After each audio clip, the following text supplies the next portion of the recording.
பீகார் மாநில சட்டப்பேரவை தேர்தலை ஒட்டி பாஜக மையக்குழு கூட்டம் பாஜக தேசிய தலைவர் ஜே.பி. நட்டாவின் டெல்லி இல்லத்தில் நடைபெற்றது. இதில் மத்திய உள்துறை அமைச்சர் அமித்ஷா, பீகார் மாநில பாஜக தலைவர் திலீப் ஜெய்ஸ்வால், துணை முதல்வர் சாம்ராஜ் சௌத்ரி உள்ளிட்ட பலர் பங்கேற்றனர். கூட்டத்தில் பீகாரில் பாஜக போட்டியிடும் தொகுதிகள், வேட்பாளர் பட்டியல் மற்றும் கூட்டணி அமைப்பு குறித்து ஆலோசிக்கப்பட்டன. சத்தீஸ்கர் மாநிலம் சரகுண்டி கிராமத்தில் வெட்டப்பட்ட மரத்தின் அருகே மூதாட்டி கண்ணீர் வடித்து கதறி எழும் காட்சி இணையத்தில் வைரலாகியுள்ளது.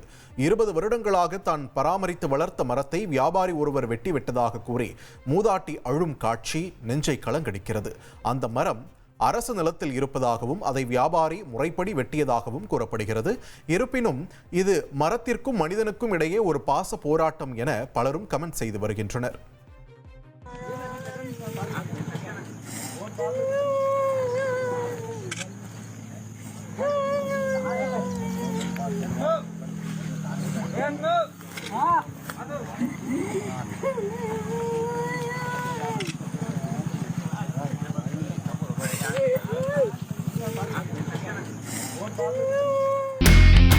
இனி செல்லும் இடமெல்லாம் செய்தி. தந்தி டிவியின் வாட்ஸ்அப் சேனலை ஃபாலோ பண்ணினா செல்ல இருக்கும் இடமெல்லாம் செய்தி. இதோ QR கோட் இப்பவே ஸ்கேன் பண்ணுங்க, ஃபாலோ பண்ணுங்க.